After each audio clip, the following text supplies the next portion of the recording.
নমস্কার সকলকে। আশা করি সবাই ভালো আছেন। আমার অ্যাস্ট্রোজ্ঞান চ্যানেলে সকলকে স্বাগতম জানাচ্ছি। বৈদিক শান্তি মন্ত্র দিয়ে আজকের ক্লাস আরম্ভ করছি।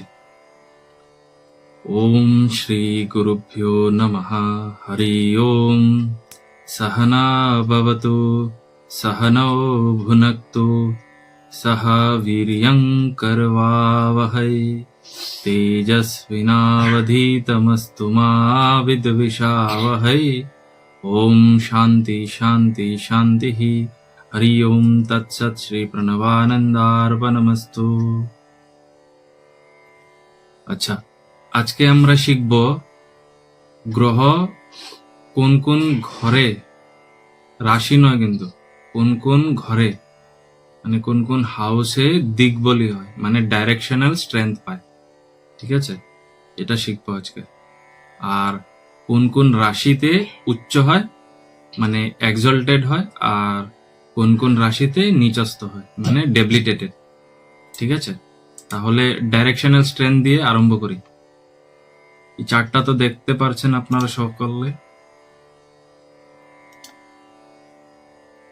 তো প্রথম হাউসে, ফার্স্ট হাউসে দেখছেন, এটা আমাদের লগ্ন হয়ে গেল, মানে সেলফ। ফার্স্ট হাউস আমাদের মাথা হয়ে গেল। তো ফার্স্ট হাউসে বুধ বসলো। বুধ বুদ্ধির কারক, তাই মাথাতে বুদ্ধি থাকে, এর জন্য বুধ ফার্স্ট হাউসে আসলো। ঠিক আছে, সেকেন্ড দেখেন বৃহস্পতি। বৃহস্পতি জ্ঞানের রিপ্রেজেন্ট করে, জ্ঞানকে। তো মাথাতে জ্ঞান থাকে, এই কারণেই বৃহস্পতিও ফার্স্ট হাউসেই দিকবল পায়, মানে ডাইরেকশনাল স্ট্রেংথ পায়। ঠিক আছে, আগে এগিয়ে যাই। রাহু। রাহু দ্বিতীয় হাউসে ডাইরেকশনাল স্ট্রেংথ পায়। এটা মানে অর্থের ঘর, তো অর্থের ঘর, এর জন্যই মানে টাকা পয়সার ঘর, এর জন্য রাহু এই ঘরটা ভালো পায়।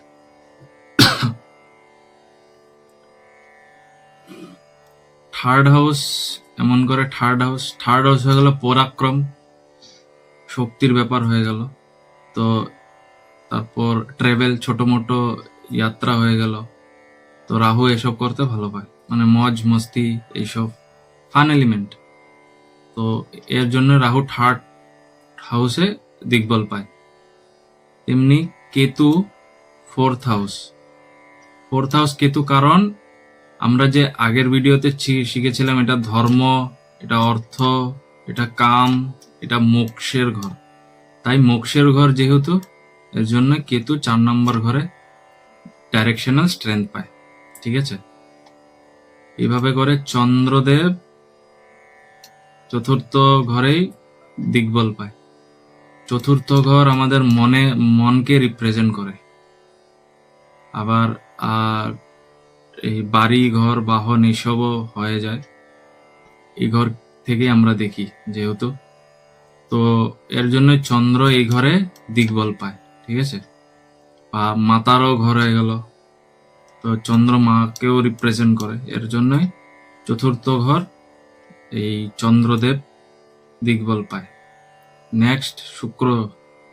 শুক্র এই ঘরে ওই বাড়ি ঘর, বাহন, সুখ সুবিধা, এর জন্যই শুক্রদেব এখানে দিকবল পাইল।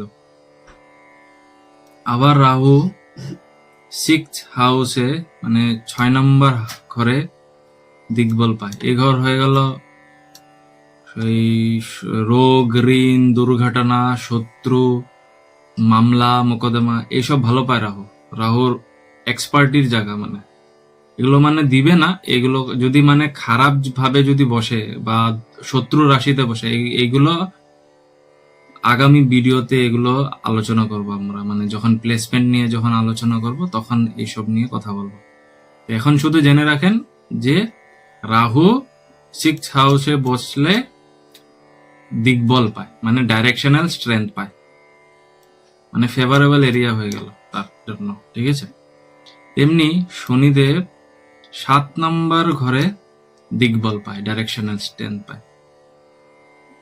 ঠিক আছে, তো কেতু হয়ে গেল, কেতুও সেম 8th হাউসে ডাইরেকশনাল স্ট্রেংথ পায়, কারণ কেতুদেব এখানে 8 নম্বর ঘর হয়ে গেল মিস্ট্রি হাউস, তারপর এই তন্ত্র কাজ হয়ে গেল, এসব আমরা দেখে থাকি, ব্ল্যাক ম্যাজিক হয়ে গেল, আনসার্টেন লস হয়ে গেল, গেইন হয়ে গেল, আনসার্টেন গেইন হয়ে গেল, তারপর ট্রেজারি হয়ে গেল, মানে খাজানা খাজানা পায় বা পূর্বপুরুষ থেকে কোনো সম্পত্তি হ্যান ত্যান। তো এইগুলো, এই ঘরটা কেতু এজন্য মানে ফেভারেবল। নেক্সট তেমনি কেতুদেব 9th হাউস মানে ভাগ্যস্থান, মানে এটা ধর্মের ঘর হয়ে গেল, তো এর জন্য এই ঘরটা কেতুর দিকবল পায়, ঠিক আছে। 10th হাউসে মঙ্গলদেব ডাইরেকশনাল স্ট্রেংথ পায়, মানে শক্তির দেবতা, এনার্জি।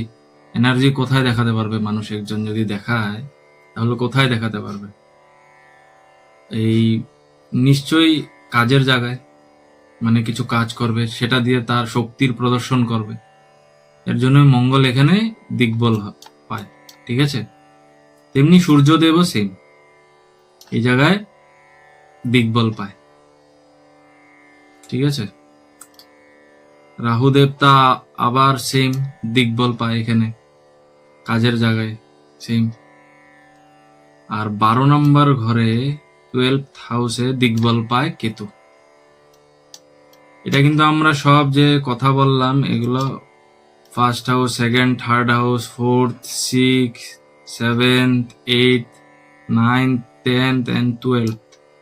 এই 1 থেকে 1, 2, 3, 4, 6, 7, 8, 9, 10, 12 এই 10টা ঘর, দুটো ঘর বাদ দিয়ে 5th house and 11th house বাদ দিয়ে বাকি 10টা ঘরে কোনো না কোনো গ্রহ বসলে দিকবল পায়, ডাইরেকশনাল স্ট্রেংথ পায়, ঠিক আছে। তো আগে বাড়ি, এখন আমরা উচ্চ, কোন গ্রহ উচ্চ হয়, কোন রাশিতে বসলে, মানে কোন জোডিয়াক সাইনে বসলে উচ্চ হয়। তার আগে ছিল মানে ঘর, এটা ঘর পার্টিকুলার এই ঘরেই থাকতে হবে, মানে রাশি যে কোনো হতে পারে, কিন্তু এই কি বলে, রাশি যে কোনোই হতে পারে, কিন্তু ঘরটা সেমই থাকবে, সেম ঘরেই থাকবে। এখানে 2 লেখা থাকতে পারে, এখানে 4 লেখা থাকতে পারে, যেই হোক, এই কিন্তু ঘর সেম থাকবে, ঠিক আছে। তাহলেই দিকবল পাবে, ডাইরেকশনাল স্ট্রেংথ। হ্যাঁ, এখন আমরা উচ্চ যেটা বলছিলাম, মানে এক্সল্টেড প্ল্যানেট।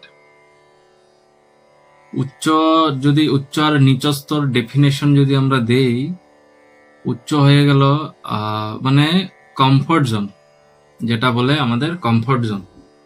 আমরা মানে কোনো কমফোর্ট কিছু জায়গায় গেলাম, সেই জায়গাটা আমাদের ভালো লাগলো, আরো একটু বেশি সময় থাকলাম, আরো আধা ঘন্টা থাকলাম সেই জায়গায়, বা যে কোনো মানুষের সাথে কথা বলে ভালো লাগলো, আধা ঘন্টা আরো কথা বললাম, বা তার লগে থাকতে ভালো লাগে, বন্ধুই হতে পারে, যে কেউই হতে পারে, বা রিলেটিভসও হতে পারে, তার সাথে কথা বলে আমাদের ভালো লাগে, তো এটা আমাদের কমফোর্ট জোন হয়ে গেল। তা এই গ্রহদের এরকম কমফোর্ট জোন থাকে, বা আনকমফোর্টেবল হয়ে গেল, যে জায়গা আমাদের ভালো লাগে না, তার সেই জায়গা থেকে যত জলদি পারি আমরা তাড়াতাড়ি এসে যাই, তো এইগুলো আনকমফোর্টেবল এরিয়া হয়ে গেল। তো এমনই গ্রহদেরও নিজস্ব কমফোর্ট জোন এবং আনকমফোর্ট জোন আছে, সেখানে গিয়ে তারা ভালো রেজাল্ট বা খারাপ রেজাল্ট দিয়ে থাকে, ঠিক আছে, বা শক্তি পায় না বা দিতে চায় না ভালো রেজাল্ট, যদি নিচস্থ হয়ে যায়, ডেবিলিটেটেড হয়ে যায়। তো বহুত কথা আছে। আর যেটা বলছিলাম, এই পার্টিকুলারই কোনো স্পেসিফিক নক্ষত্রে উচ্চস্থ হয় গ্রহ, মানে এক্সল্টেড হয় বা ডেবিলিটেটেড হয়, নিচস্থ হয়। আর পার্টিকুলারই স্পেসিফিক ডিগ্রি থাকে, সেই ডিগ্রির ভিতরে থাকতে হবে গ্রহগুলোকে, তাহলে এক্সল্টেড বা ডেবিলিটেটেড মানে উচ্চস্থ বা নিচস্থের প্রভাবটা দিতে পারবে সে। আর না হলে নর্মাল ঘরে থাকলে যেমন প্রভাব দেয়, নর্মাল গ্রহ হয়ে যাবে সে।